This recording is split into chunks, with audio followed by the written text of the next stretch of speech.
नमस्कार प्यारे मित्रों, कैसे हैं आप सभी। मैं सनी कुमार सिन्हा सेवार्थ क्लासेस में आप सबों का स्वागत है। चलिए हम लोग आगे बढ़ेंगे सीटिंग अरेंजमेंट में। पिछले दो क्लासों में हमने देखा है कि कैसे कैसे प्रकार के आपको क्रम व्यवस्था करना पड़ता है। तो देखिए, हम लोगों ने चर्चा कर लिया है सर्कल का, राउंड टेबल, चतुर्भुजाकार टेबल, या कोई व्यक्ति, चार व्यक्ति कैरम खेल रहे हों, केंद्र की ओर बैठे व्यक्ति, केंद्र के विपरीत दिशा की ओर बैठे व्यक्ति, ठीक है, यानी कि केंद्र की ओर मुख करके बैठा हो, केंद्र के विपरीत दिशा की ओर मुख करके बैठा हो। ये सारे प्रश्न हम लोगों ने देखा है। राउंड टेबल पर चार व्यक्ति हैं, कैरम खेल रहे हो, अंदर की दिशा की ओर मुख हो, या इनका चारों कोनों पर भी व्यक्ति बैठे हो और उनका मुख बाहर दिशा की ओर हो। मतलब कि कुछ व्यक्ति राउंड टेबल, कुछ व्यक्ति रेक्टेंगल टेबल, या तो फिर चतुर्भुजाकार आकृति में बैठे हों, तो अंदर की ओर और बाहर की ओर उनका मुख हो सकता है। तो सबों का, इन दोनों का जो है एक ही कंसेप्ट के आधार पर सॉल्यूशन होना है। देखिए, इसमें भी अगर जाते हैं तो ये भी ऐसे अगर ले तो एंटी क्लॉकवाइज और क्लॉकवाइज की चर्चा होती है, यानी कि दाएं और बाएं की चर्चा ऐसे ही होगा जैसे कि राउंड टेबल में होना है, कोई अंतर नहीं है। वैसे ही हम लोग एक पंक्ति में, क्रमबद्ध पंक्ति में कुछ लोग, कुछ बच्चे बैठे हैं, तो उनके क्रम को व्यवस्थित करेंगे हम लोग इस क्लास में, ठीक है। और उसके बाद सबों से रिलेटेड प्रश्नों का हल करेंगे। तो आइए हम लोग आगे बढ़ते हैं। देखिए,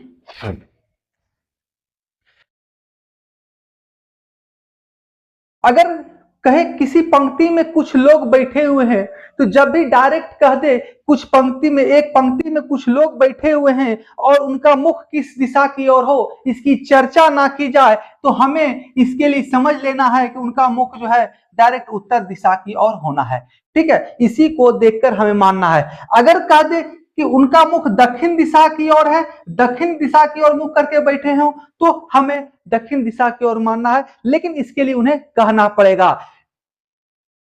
पूरब दिशा की ओर कुछ लोग बैठे हैं, यानी कि ऊपर से नीचे की ओर, ऊपर से नीचे की ओर कोई व्यवस्था है, कोई क्रम व्यवस्था है, तो उसमें आपको देखना होगा। तो उसमें कहेगा आपको क्वेश्चन में डायरेक्ट कि पूरब की ओर मुख करके बैठे हैं, या तो फिर छत पे प्रथम तला, दूसरा तला, तीसरा तला, चौथा तला, या तो फिर कहा जाए पहली सीढ़ी पर, दूसरी सीढ़ी पर, तीसरी सीढ़ी पर, ऐसे आपके सामने प्रश्न लाए जाएंगे। या तो कहा जाएगा ऊपर से पहले स्थान पर, नीचे से तीसरे स्थान पर, उसके ऊपर से चौथे स्थान पर, ऐसे आपके सामने प्रश्नों को प्रस्तुत किया जाएगा, ठीक है। या तो हो सकता है पश्चिम की दिशा की ओर देख रहे हैं और वही ऊपर नीचे, ठीक है, सीढ़ी, फ्लैट, ये सारे प्रश्न हो सकते हैं। तो आपका कंसेप्ट क्लियर होना चाहिए। तो समझिए बात को, अगर उत्तर की दिशा की ओर हो या पूर्व दिशा की ओर हो, तो समझिए आपका जो दिशा है, आपका जो दायां है, वही प्रश्न का दायां होगा,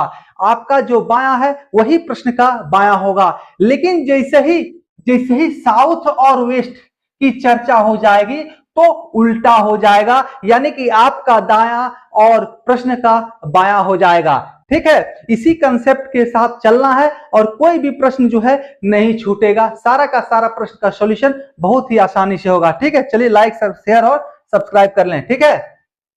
मित्रों तक हमारे चैनल को शेयर करें, बहुत ही मेहनत कर रहे हैं, जल्द से जल्द जो है सब्सक्राइबर की संख्या 1000 पार करवाइए, आप लोगों से ऐसी उम्मीद है, ठीक है।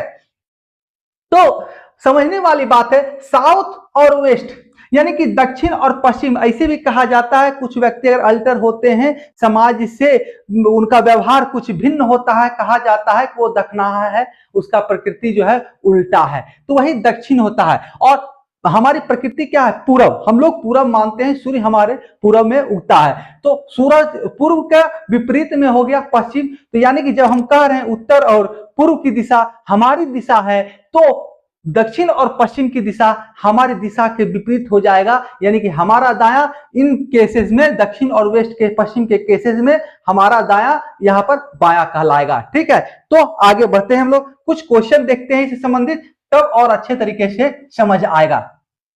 उसके बाद राउंड टेबल, चतुर्भुजाकार टेबल, सारे से संबंधित हम लोग प्रश्नों का हल करेंगे, ठीक है।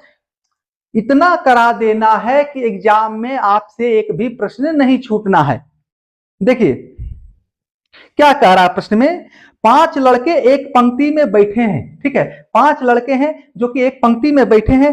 रघु श्याम या अमित, रघु जो है श्याम या अमित के बगल में नहीं बैठा है, अजय श्याम के बगल में नहीं बैठा है, रघु मयंक के बगल में बैठा है। कहा जा रहा है रघु मयंक के बगल में बैठा है। यदि मयंक पंक्ति के बीच में बैठा हो, बीच मतलब एग्जैक्ट बीच, 5 लोगों का पंक्ति है तो एकदम बीच वाला, यानी कि तीसरा, दाएं भी दो बाएं भी दो, ठीक है। तो अजय निम्नलिखित में से किसके बगल में बैठा है, तो 4 ऑप्शन आपके सामने है। तो हम लोग जो क्लियर है उसके साथ हम लोग पहले चलेंगे। तो 5 व्यक्ति हैं और 5 के एकदम बीच में कौन कह रहा है भैया, तो मयंक है, एकदम बीचों बीच मयंक है आपका, ठीक है। अब मयंक के बगल में कहा जा रहा है प्रश्न में कि रघु है, रघु जो है मयंक के बगल में बैठा है, तो रघु को या तो इस साइड बैठा लीजिए चाहे इस साइड, कहीं भी प्रश्न में कुछ नहीं कह रहा है, इसलिए कोई दिक्कत नहीं। देखिए M for Mayank, R for Raghu, ऐसे चल रहे हैं, ठीक है ना। अब समझने वाली बातें ये है आपके सामने, कहा जा रहा है रघु श्याम या अमित के बगल में नहीं है, श्याम या अमित के बगल में नहीं है। तो अगर यहां पर रघु है तो श्याम यहां पर नहीं हो सकता है, क्योंकि रघु के बगल में श्याम और अमित नहीं हो सकता है, श्याम और अमित रघु के बगल में नहीं रह सकता है। अगर रघु यहां पर है तो श्याम और अमित यहां पर होगा, ठीक है। अमित लिख ले रहे हैं क्योंकि अजय भी है, ठीक है। तो रघु अगर यहां पर है तो श्याम और अमित यहां पर हो जाएगा। अगर रघु इधर होगा तो श्याम और अमित इधर हो जाएगा, ठीक है। तो अब प्रश्न में क्या कह रहा है, श्याम और अमित का तो फिक्स हो गया कि किसी एक साइड मयंक का होना है। प्रश्न कह रहा है कि अजय निम्नलिखित में से किसके बगल में बैठा हुआ है, तो आप देखिए किसी एक साइड अमित और श्याम ने अपना स्थान फिक्स कर लिया है, उसके मयंक के बगल में रघु को रहना है, तो अजय कहां रहेगा, तो एक ही स्थान या तो यहां पर अजय के लिए बच रहा है या तो यहां पर अजय के लिए बचेगा, ठीक है। तो हर हाल में अजय जो है वो रघु के बगल में ही रहना है, रघु के बगल में बैठना है, ठीक है। समझ में आ गया, कहीं कोई दिक्कत नहीं होना चाहिए। चलिए एक और प्रश्न लेते हैं ताकि और अच्छे तरीके से समझ में आ सके आपको।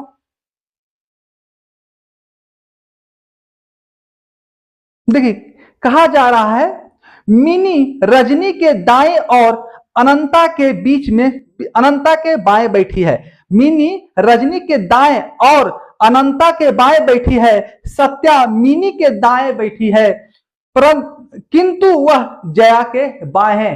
देखिए समझिए, और जब आ जाए तो वाक्य का जो स्टार्ट कर रहा हो, वाक्य को जो स्टार्ट कर रहा हो, जो शुरुआत कर रहा हो, ठीक है, शुरुआत कर रहा हो उसके लिए है। और जो जहां पर हो यानी कि उसके पहले, जो के पहले, ठीक है, जो के पहले जो है उसके लिए है। और किंतु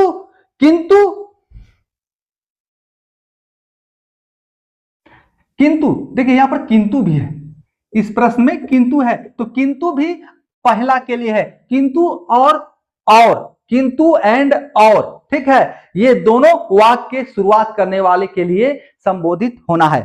तो फिर से प्रश्न को लेते हैं, मिनी रजनी के दाएं और अनंता के बीच में बैठी है, ठीक है, सत्या मिनी के दाएं बैठी है किंतु वह जया के बाएं है। यदि सभी लड़कियां उत्तर दिशा की ओर मुंह करके बैठी है तो इनमें से सबसे बाएं छोर पर कौन बैठा है। तो समझिए बात को, सबसे पहला इस कंसेप्ट को आपको ध्यान में रखना चाहिए, ए के दाएं बी है, कहीं कोई दिक्कत, ए के दाएं जब बी है तो आपको इस बात को भी मानना होगा कि बी के बाएं ए है, ठीक है। जैसे ही इस चीज को अपने अंदर डेवलप कर लीजिएगा, प्रश्नों का सॉल्यूशन करना और आसान होता चला जाएगा। ए के दाएं बी है तो बी के बाएं ए हो जाएगा, जस्ट उल्टा होता है, ठीक है। तो हम लोग अब प्रश्न को डील करते हैं। मिनी रजनी के दाएं सबों की दिशा उत्तर दिशा की ओर है, कोई दिक्कत नहीं होना चाहिए, प्रश्न में कह दिया सब जो है उत्तर दिशा की ओर देख रहे हैं। मिनी रजनी के दाएं है, तो किसके दाएं? तो रजनी के दाएं मिनी, रजनी के दाएं मिनी हो गया। उसके बाद कह रहा है और अनंता के बाएं बैठी है। मिनी रजनी के दाएं और अनंता के बाएं, यानी अनंता के बाएं हो गया। तो ऐसा भी कह सकते मिनी के दाएं अनंता, जब अनंता के बाएं मिनी है तो मिनी के दाएं अनंता हो जाएगा। ठीक है, अब क्या आगे जाइए। सत्या मिनी के दाएं बैठी है। सत्या जो है मिनी के दाएं, लेकिन एकदम बगल में बैठा है ऐसा नहीं कहा जा रहा है, तो ये दाएं की चर्चा कर रहा है, तो यहां पर आपका सत्या हो जाएगा। क्यों? तो इसके जस्ट दाएं में अनंता है। ठीक है, अब आई किंतु वह जया के बाएं है। किंतु सत्या मिनी के दाएं बैठी है, किंतु वह जया के बाएं है। समझिए बात को, मिनी के दाएं सत्या आ गया, मिनी के दाएं सत्या आ गया, किंतु वह जया के बाएं है। लेकिन जो ये है ना जया के बाएं है, यानी कि जया इधर होगा, नहीं जया इधर होगा। ठीक, तो समझिए प्रश्न को। मिनी रजनी के दाएं आ गया, मिनी रजनी के दाएं हो गया, और अनंता के बाएं बैठी है, अनंता के बाएं बैठी हुई है। ठीक है, अब कहा जा रहा है दूसरा जो कथन है, सत्या मिनी के दाएं बैठी है। सत्या जो है इस मिनी के दाएं बैठी हुई है, इसके दाएं। ठीक है, अब और आगे कह रहा है किंतु वह जया के बाएं है, किंतु वह जया के बाएं है, जया के बाएं। ठीक है, मिनी के दाएं सत्या और जया के बाएं, मिनी के दाएं अनंता और जया के बाएं। ठीक है, तो बाएं के लिए क्या करना पड़ेगा? बाएं अगर हम दाएं कह रहे हैं, जया के बाएं यानी सत्या के दाएं, मिनी के दाएं। जया के बाएं जब चर्चा हो रहा हो तो मिनी के दाएं हो जाएगा, है कि नहीं? कहीं कोई डाउट है क्या इसमें? चलिए आप देखिए, बहुत गर्मी है यार।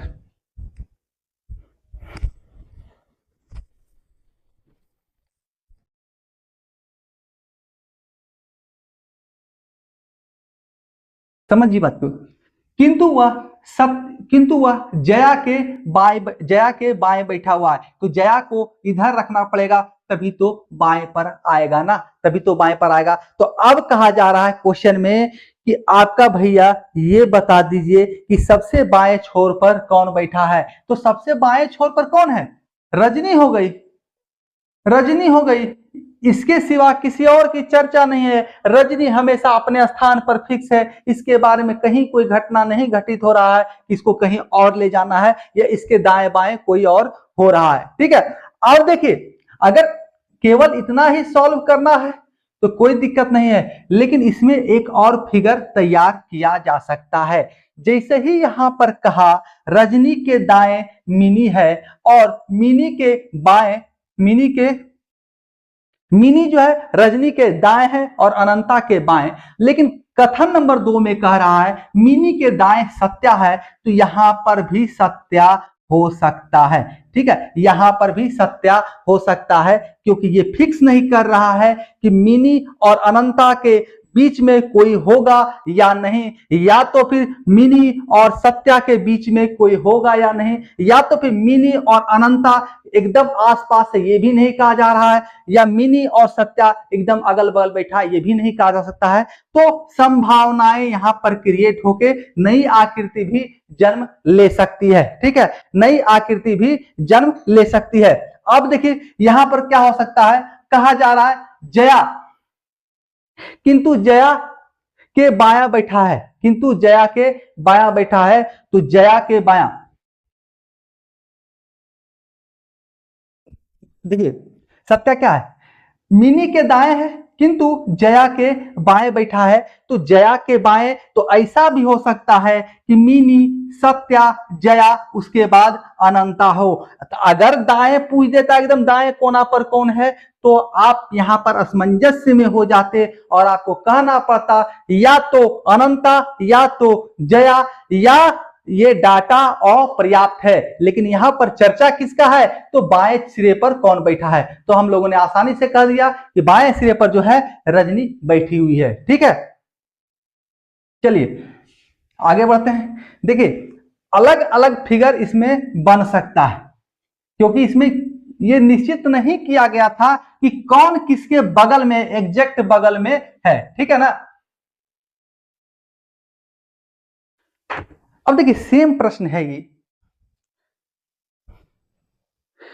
आइए सिर्फ इसमें क्या करना है, दिशा को परिवर्तित कर दिया है कि इसे जो है सबका मुख जो है उल्टा कर दिए हैं कि भैया सब जो है दक्षिण दिशा की ओर बैठा हुआ है। बहुत गर्मी है, देखो भाई कितना पसीना चूरा है। ठीक है, सावधानी पूर्वक पढ़ाई बंद नहीं करना है, लेकिन आराम से रहना, इधर उधर बिना मतलब का भटकना नहीं है। प्रश्न क्या कह रहा है, किट्टू मोहन और सोहन के बीच बैठा है। किट्टू मोहन और सोहन के बीच बैठा है। राजू सोहन की बाईं ओर और श्याम मोहन की दाहिनी ओर बैठा है। यदि ये सभी मित्र दक्षिण दिशा की ओर मुंह करके बैठे हों तो सबसे दाहिने छोर पर कौन बैठा है। देखिए आ गया दक्षिण दिशा की ओर। जब दक्षिण दिशा की ओर चर्चा हो रही हो तो इतना मान लेना है कि आपका दायां और इस क्वेश्चन का बायां होगा। आपका दायां इस क्वेश्चन का बायां होगा। क्वेश्चन कह रहा है दाहिने छोर पर कौन बैठा है, तो आपका बाहिना छोर होगा, यानी आपका बायां छोर होगा। यानी यहां पर कौन बैठा है इस छोर पर, इसका हमें जानकारी निकालना है, सॉल्यूशन ये करना है। तो कितने लोग हैं, किट्टू है, मोहन है, सोहन है, राजू है और श्याम है। ठीक है, 5 लोग हैं। किट्टू, मोहन, सोहन, राजू और श्याम, 5 लोग हैं आपके पास। इनको बैठाना है, मुख दक्षिण दिशा की ओर करके हैं। आइए अब हम इसके साथ चलते हैं। प्रश्न में कहा क्या रहा है, किट्टू मोहन और सोहन के बीच में है। ठीक है, किट्टू जो है वो मोहन और सोहन के बीच में है। अब सोहन की स्थान आपस में, सोहन और मोहन का स्थान आपस में एक्सचेंज हो सकता है सोहन यहां हो और मोहन यहां। ठीक है, सोहन कर देते हैं क्योंकि श्याम भी है प्रश्न में, श्याम नाम का भी व्यक्ति है। और आगे देखिए क्या कह रहा है, राजू जो है सोहन के बाईं ओर, राजू जो है सोहन के बाईं ओर, राजू सोहन अगर यहां पर है तो इसके बाईं ओर। आइए हम यहां पर लिखते हैं सोहन, सोहन के बाईं ओर राजू। तब यहां देखिए क्या है, सोहन दक्षिण दिशा की ओर देख रहा है, यानी सभी को दक्षिण दिशा की ओर, यानी कि हमारा दायां इसका बायां, क्वेश्चन का बायां हमारा दायां, उल्टा हो जाएगा। आंसर जो सॉल्व कर रहा है उसका उल्टा हो जाएगा क्वेश्चन का दिशा। ठीक है, तो क्वेश्चन में क्या कहा भाई, तो राजू सोहन की बाईं ओर, तो सोहन के बाईं ओर यानी हमारे दाहिने ओर, हमारे दाहिने ओर, तो राजू यहां आ गया। राजू बाबू, अरे बाबा राजू, हेरा फेरी देखो ना भाई, राजू बहुत फेमस हो गया है इसमें। राजू सोहन की बाईं ओर और श्याम मोहन के दाहिनी ओर बैठा है, और श्याम मोहन के दाहिनी ओर। देखिए श्याम यहां बैठाते हैं, देखिए अलग अलग आकृतियों के साथ इसमें खेलना पड़ेगा। श्याम मोहन के दाहिनी ओर बैठा है, श्याम मोहन के दाहिनी ओर, तो मोहन के दाहिनी ओर यानी कि हमारा बायां, मोहन का दाहिना यानी हमारा बायां हो गया। तो मोहन को किधर बैठा है कि मोहन का बायां श्याम हो जाएगा, तो मोहन को यहां पर बैठा देते हैं। मोहन के प्रश्न कह रहा है मोहन के दाहिनी ओर श्याम है, तो प्रश्न दक्षिण दिशा की ओर से है, यानी कंसेप्ट हमारे और उसमें उल्टा हो जाएगा। यानी मोहन का दाया प्रश्न में कह रहा है तो हमारा वो बायां हो जाएगा, तो मोहन का बायां श्याम हो गया। ठीक है, 4 लोग बैठ गए। अब एक व्यक्ति को हमें केवल बैठाना है। देखिए श्याम है, मोहन है, सोहन है और राजू है। अब प्रश्न में एक चीज कहा जा रहा है, मोहन और सोहन के बीच में जो है किट्टू है। अगर इस सिलसिला को ऐसे ही चालू रखें तो मोहन और सोहन के बीच में आपका किट्टू आ रहा है। अब देखिए, तो ये सीरीज कैसे बन रहा है? ये सीरीज आपका जो पंक्ति बैठ रहा है, पहला व्यक्ति श्याम आपको मिल रहा है, फिर उसके बाद मोहन आपको मिल रहा है, उसके बाद आपको किट्टू मिल जाएगा, उसके बाद श्याम, मोहन, किट्टू, उसके बाद सोहन आएगा, उसके बाद राजू भैया आ जाएंगे। ठीक है, राजू भैया आ जाएंगे। तो कैसे? यहां पर देखिए, ये फिगर हमारा फिक्स हो गया, ये फिगर हमारा फिक्स हो गया। अब अगर श्याम को इधर लाके बैठा देंगे तो क्या मोहन और सोहन के बीच में किट्टू आ पाएगा? नहीं आ पाएगा। तो इसलिए श्याम को पहले बैठाएंगे सोहन और राजू के, ताकि मोहन और सोहन के बीच में एक व्यक्ति को हम बैठा सके, तो है किट्टू। तो हमारा सीरीज जो है क्रम हो गया आपका श्याम, मोहन, किट्टू, सोहन और राजू। ठीक है, राजू, 5 व्यक्ति बैठ गए। अब प्रश्न कुछ भी हो, कोई दिक्कत नहीं है। क्या कह रहा है कि दाहिना छोर पर कौन बैठा है? तो हमने कहा है प्रश्न का दाहिना अपना बायां, तो अपना बायां, तो श्याम बाबू आंसर हो जाना है। ठीक है, ऑप्शन नंबर डी। अब आइए, इतना आप लोग को समझ में आ गया, हमने दिशा भी बता दिया है। कुछ नहीं है ऐसे प्रश्नों में। ठीक है, थोड़ा सा क्या करना है, तो कॉन्शियस होके कंसेप्ट पर ध्यान देते हुए और कुछ क्वेश्चंस को हल कर लेना है। ठीक है, जैसे ही आप इससे संबंधित प्रैक्टिस कर लीजिएगा, उससे कोई क्वेश्चन इससे रिलेटेड आपसे छूटने नहीं वाला है। आइए हम लोग क्वेश्चन को हल करते हैं। देखिए, अब आगे पीछे की चर्चा हमने किया था, ऊपर नीचे 1 2 3 4 5, ये हो सकता है प्रथम तला हो, ये दूसरा तला, ये तीसरा तला, ये चौथा तला, ये 5वां तला। छत भी तो ऊपर नीचे होता है ना, होता है कि नहीं होता है? एकदम होता है। या कह सकते हैं ये फर्स्ट डिवीजन आया, ये सेकंड डिवीजन आया, ये थर्ड डिवीजन आया। ठीक है, थर्ड डिवीजन आया, ये फोर्थ डिवीजन आया, ये फिफ्थ डिवीजन आया। ऐसा भी कह सकते हैं हम, ऐसा भी कह सकते हैं। कोई या तो फिर कहे कोई रेस लगा हुआ, ये प्रथम स्थान, ये दूसरा स्थान, ये तीसरा स्थान, ये चौथा स्थान, ये 5वां स्थान। तो ऐसे क्रम में रैंकिंग में क्या है, ये सीरियली रैंक के वाइज इसमें क्रियाकलाप होते हैं, ये रैंकिंग के प्रश्न बन जाते हैं, ऐसे प्रश्न। ठीक है, तो कोई दिक्कत नहीं, इसको हम लोगों ने रैंक पढ़ चुके हैं, रैंक में भी सॉल्व किया है, इसमें भी सॉल्व करते हैं। देखिए क्या है, ए बी सी डी और ई एक दूसरे के पीछे दौड़ रहे हैं, वही हो गया, रेस लग गया।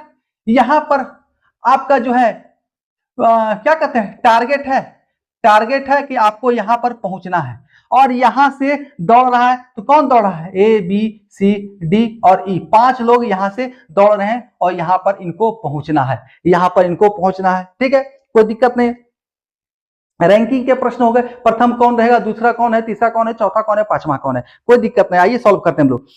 तो इसमें कहा जा रहा है सी, ए बी सी डी और ई एक दूसरे के पीछे दौड़ रहे हैं, सी ई के निकट नहीं है और ए डी के निकट नहीं है, बी ए के पीछे है और ई डी के निकट नहीं है, बीच में कौन व्यक्ति है? यानी कहा जा रहा है बीचला व्यक्ति कौन है जो कि इन 5 के बीच में एग्जैक्ट हो। बीच से तात्पर्य क्या हो गया? बीच यानी औसत। बीच से कहने से हमारा डायरेक्ट दिमाग जाता है कहां भैया, तो कि ये औसत का प्रश्न तो नहीं है कहीं। तो बीच कहा जा रहा है, 5 लोग हैं, 1 2 3 4 5, तो 5 लोग कहा जा रहा है, तो बीच में एकदम क्या हो गया, ये आ गया।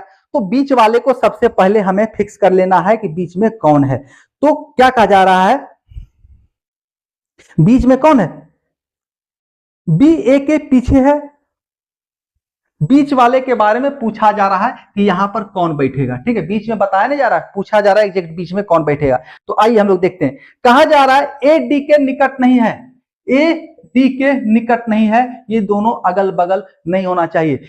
ए के ना आगे डी होना चाहिए, ना ए के पीछे डी होना चाहिए, ना ए के नीचे डी के नीचे ए होना चाहिए। ठीक है, ये क्रिया नहीं हो सकती है, यानी अगल बगल ए डी आपस में नहीं होंगे। तो 2 स्थान तो फिक्स हो गया, 2 स्थान तो फिक्स हो गया। आइए अब आगे चलते हैं।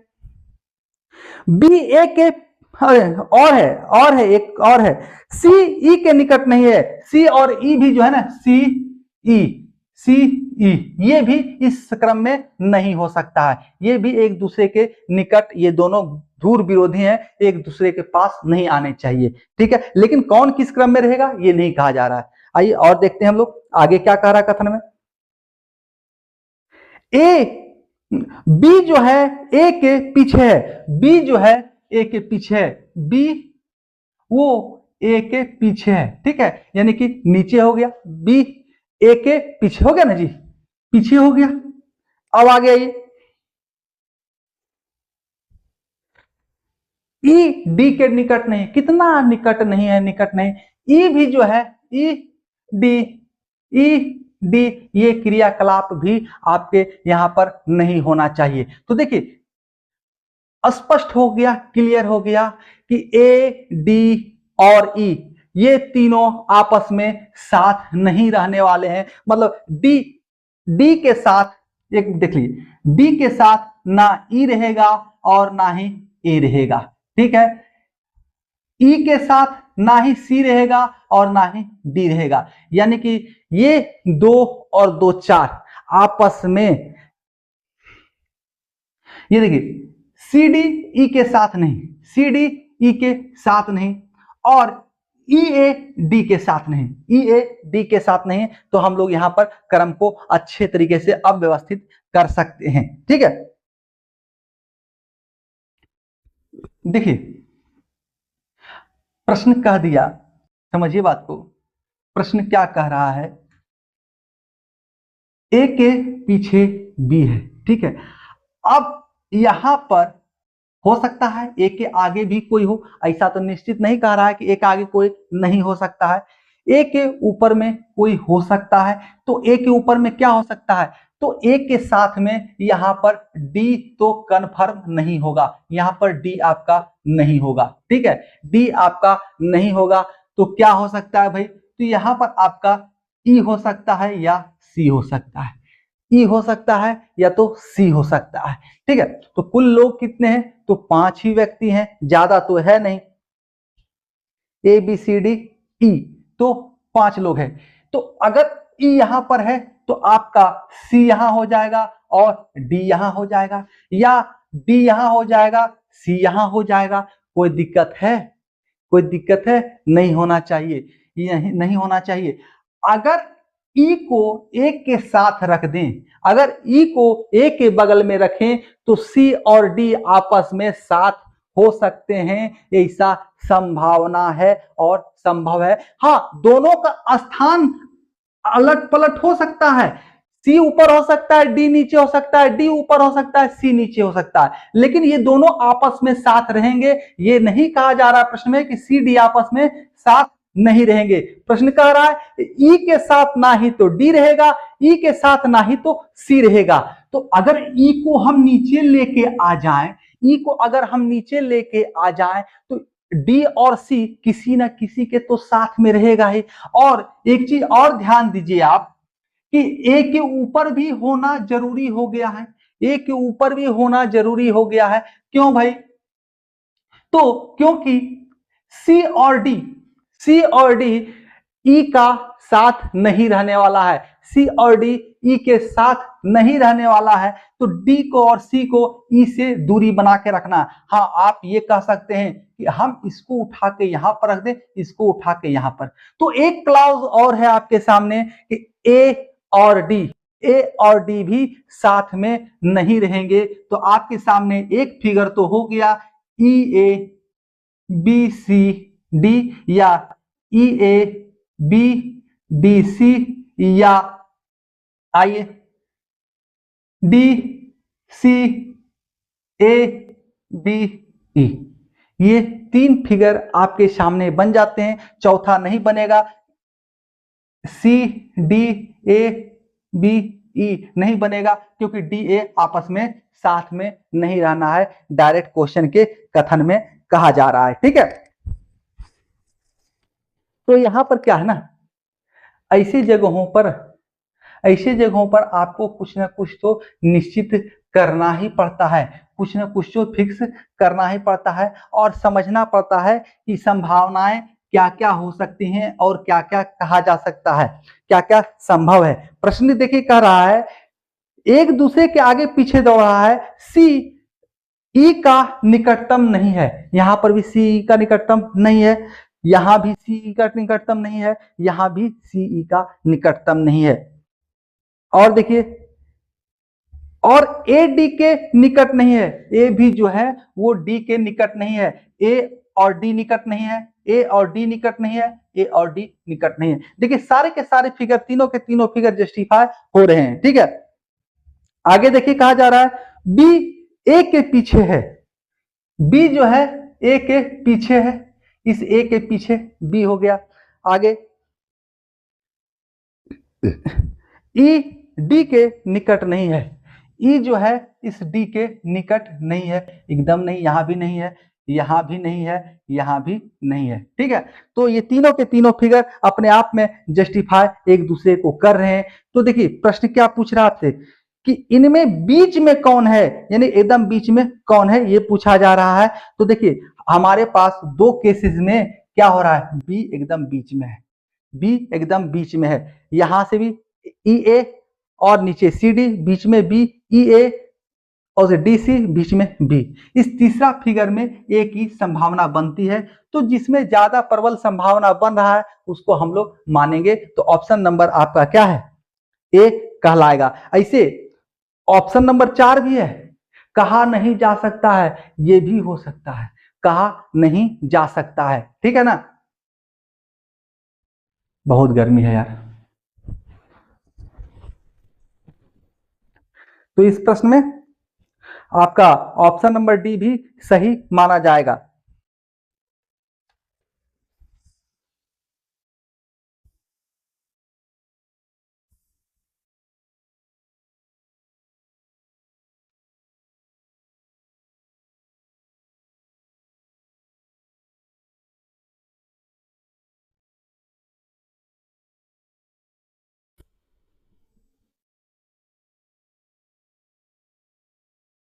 देखिए आंसर तो बी को ही डिक्लेयर कर रहा है, लेकिन आपका देखिए अब एग्जामिनर्स के विवेक पर काम करता है कि वो क्या किसको आंसर लेता है। लेकिन यहाँ पर आपको दो संभावना जो दिया गया है उसके आधार पर आपको बी आंसर हो रहा है, और जो तीसरा संभावना हमने बनाया है उसके आधार पर ए आंसर हो रहा है। ठीक है, तो कहा नहीं जा सकता है हमारा आंसर होना चाहिए। ठीक है, चलिए अब आगे क्वेश्चन हम लोग देखते हैं।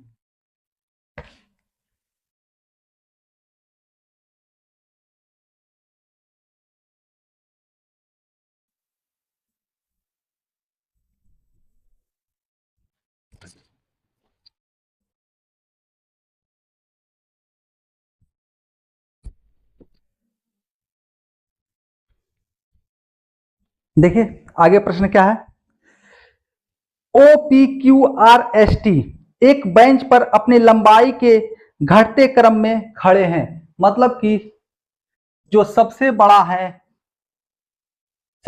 है वो पहले, फिर दूसरा, फिर तीसरा, फिर चौथा, फिर पांचवा। ठीक है, कितने लोग हैं, 3 और 3 6 लोग हैं, ये छठा। ठीक है, अपने लंबाई के घटते क्रम में खड़े हैं। चलिए अब इस प्रश्न को आप ऐसे भी लिख सकते हैं कि ये सबसे लंबा वाला, फिर ऐसे, फिर ऐसे, फिर ऐसे, फिर ऐसे, फिर ऐसे। ठीक है, यानी कि घटते क्रम में, यानी कि सबसे बड़ा, उससे छोटा, फिर उससे छोटा, फिर उससे छोटा, फिर उससे छोटा। 6 व्यक्तियों को ऐसे खड़ा कर सकते हैं या आगे पीछे खड़ा कर सकते हैं। ठीक है, ऊपर से नीचे की ओर। अब देखिए प्रश्न कह क्या रहा है, पी ओ से अधिक लंबा है किंतु, प्रश्न पूरा पढ़ लेते हैं उसके बाद सॉल्यूशन की ओर बढ़ेंगे। O P Q R S T एक बेंच पर अपनी लंबाई के अनुसार घटते क्रम में खड़े हैं। पी ओ से अधिक लंबा है किंतु एस से उसकी लंबाई कम है। केवल एस ही टी से अधिक लंबा है, आर पी से कम लंबा है किंतु वह क्यू से अधिक लंबा है। इनमें से किसकी लंबाई सबसे कम है, यानी कि सबसे छोटा व्यक्ति कौन है, ये पूछा जा रहा है। चलिए इसको हम लोग अब सॉल्व करते हैं, बहुत ही मजा आएगा, कोई दिक्कत नहीं है। दाएं से बाएं ही चलते हैं घटते क्रम में। कहा जा रहा है पी ओ से अधिक लंबा है। चलिए सबसे ऊपर नीचे करते हैं, छड़ाई। पी ओ से अधिक लंबा है। पी जो है ओ से अधिक लंबा है। जो कम लंबा है उसको हम लोग नीचे लिखते जाएंगे। पी ओ से अधिक लंबा है, ठीक है। उसके बाद किंतु एस से उसकी लंबाई कम है। किंतु यानी कि शुरुआत वाले के लिए, यानी ये एस से इसकी लंबाई कम है, यानी पी से ज्यादा लंबा एस हो जाएगा। अब कितना लंबा होगा ये नहीं कहा जा रहा है। केवल एस ही टी से अधिक लंबा है। केवल एस जो है ना वही टी से अधिक लंबा है, यानी पी और एस के बीच में एक व्यक्ति टी आके बैठ गया, ये कहा जा रहा है। क्योंकि कह रहा है केवल एस ही टी से अधिक लंबा है। जहां ये शब्द प्रयोग आ जाए तो ये कह रहा है कि एस सबसे अधिक लंबा है, सबसे अधिक।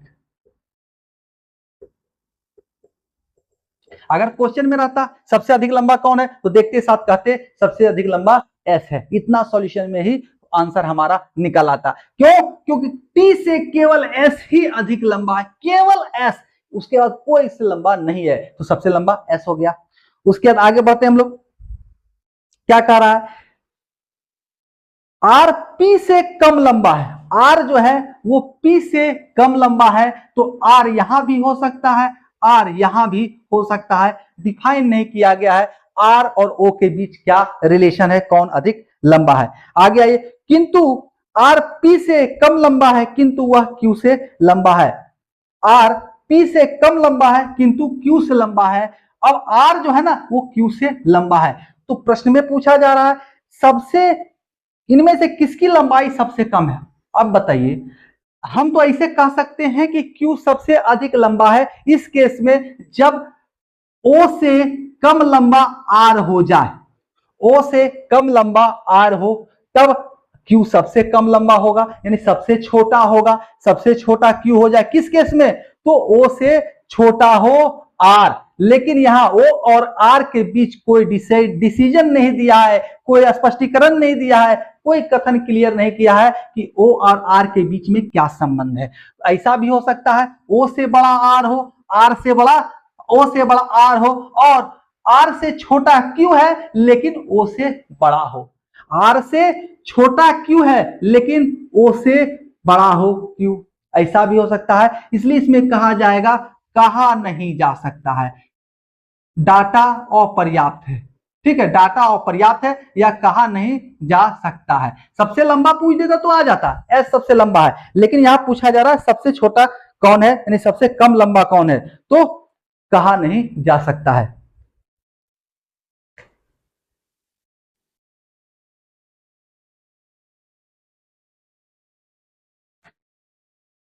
अगला प्रश्न देखते हैं हम लोग।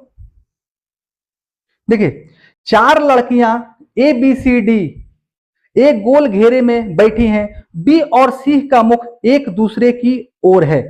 निम्नलिखित कथनों में से कौन सा निश्चित रूप से सत्य होगा। ठीक है, ए बी सी और डी कह रहा है कि गोल घेरे में बैठी है, ऐसे घेरा लगाए हुए है। ठीक है, अब है बी और सी का मुख एक दूसरे की ओर है। बी सी या तो फिर बी सी। ठीक है, ये निश्चित नहीं है कि बी का मुख किस ओर है, सी का मुख किस ओर है, लेकिन ये ऐसे ऐसे भी हो सकता है, यहां पर भी बी सी हो सकता है, यहां पर भी बी सी हो सकता है, लेकिन आमने सामने ये निश्चित कर दिया है कथन कि बी और सी ही होना है। तो पूछा जा रहा है, चार ऑप्शन है आपके सामने। तो पहला ऑप्शन कह रहा है ए सी के बाईं ओर बैठी है, ए सी के बाईं ओर बैठी है। तो भैया ए और सी के बीच में कोई रिलेशन स्पष्ट नहीं किया गया है, केवल एक कथन आपके सामने दिया है, बी और सी का मुंह एक दूसरे की ओर है, उसके अलावा कोई कथन नहीं है। ए और डी के संबंध में कोई चर्चा नहीं किया जा रहा है। ठीक है, तो ये ऑप्शन नंबर एक आपका गलत हो गया। दूसरा ऑप्शन कह रहा है डी सी के बाईं ओर है। तो देखिए, कथन में कहीं भी डी की भी चर्चा नहीं है, डी की भी चर्चा नहीं, डी का भी किसी के साथ कोई रिलेशन नहीं दर्शाया गया, तो ये भी गलत हो जाएगा। ऑप्शन नंबर 3 क्या कह रहा है? ए और डी एक दूसरे के आमने सामने बैठा है। देखिए, अब जब समझदार हैं आप खुद ही, बी और सी एक दूसरे के आमने सामने जब बैठेगा तो बच गया भैया ए और डी। बच गया कौन? ए और डी। जब दो लोग आपस में आमने सामने हैं और बाकी जो बच गए दो लोग, तो 4 ही लोगों का सीट है और सभी आमने सामने अगर बैठे होंगे तो ए और डी भी आमने सामने होगा। कहीं कोई दो राय है? ए और डी भी आमने सामने होगा। देखिए, ये 4 पॉइंट है। अगर बी और सी यहां पर आ गया तो ए और डी यहां पर आएगा, दोनों आमने सामने। अगर बी और सी यहां पर आमने सामने हो किधर भी, तो ए और डी यहां पर आमने सामने होगा, तो ए और डी आमने सामने होगा। ये कथन बिल्कुल ही सही है, सामने बैठा है। ठीक है, ऑप्शन नंबर 3। अब चौथा क्या कह रहा है? ए बी और सी के बीच में नहीं बैठा है। तो पहले ही कहा है हमने, कथन में केवल बी और सी की चर्चा है। कथन में केवल बी और सी की चर्चा है, तो आप यहां पर निश्चित रूप से नहीं कह सकते हैं कि ए का पोजीशन क्या होगा। लेकिन चौथा जो ऑप्शन कह रहा है ए बी और सी के बीच में नहीं बैठा है, तो कहां बैठा है? देखो भाई, ये 4 लोग हैं, यहां पर बी सी, यहां पर सी बी, यही दोनों में से आपस में कहीं भी जाएगा। ठीक है, और यहां पर ए और डी, या तो फिर यहां पर ए बी और सी, यहां पर बी और सी हो जाए तो यहां पर ए और डी होगा। तो हर हाल में ए जो है बी और सी के बीच में ही रहेगा ना। पूछा जाएगा डी, ए और क्या कहते हैं, बी और सी के बीच में डी है, तो कहां से गलत है? 4 लोग बैठे हैं, तो जो आमने सामने के है उसके बीच में तो कोई ना कोई होगा ना, जो बचा हुआ है वो दोनों में से ही कोई एक होगा। इधर से देखिएगा तो एक होगा, ए होगा, इधर से देखिए डी होगा, या इधर से डी होगा, इधर से ए होगा। ठीक है, तो ये जो कह रहा है कि ए बी और सी के बीच में नहीं बैठा है, ये बिल्कुल गलत है। ये बिल्कुल गलत है, यानी कि बीच में बैठा है। यहां पर बी है, ये बी है, यहां पर सामने सी है, यहां पर ए है, यहां पर डी है, तो बी और सी के बीच में ए बैठा हुआ। यहां पर भी ए रहेगा तो भी बी और सी के बीच में ए बैठा हुआ है। अब यही फिगर ऐसे कर दिया जाए, बी सी ए डी, तो यहां भी देखिए बी और सी के बीच में ए है, बी और सी के बीच में डी है, तो बीच में रहना ही है। केवल 4 लोग हैं, 2 लोग आमने सामने बैठे हैं, तो आमने सामने वाले के बीच में कोई ना कोई तो रहेगा ही। ठीक है, चलिए अब हम लोग मिलेंगे अगले क्लास में। तब तक के लिए आप सभी प्यारे मित्रों का हमारे साथ बने रहने के लिए बहुत बहुत धन्यवाद। लाइक शेयर और सब्सक्राइब करते जाएं। धन्यवाद।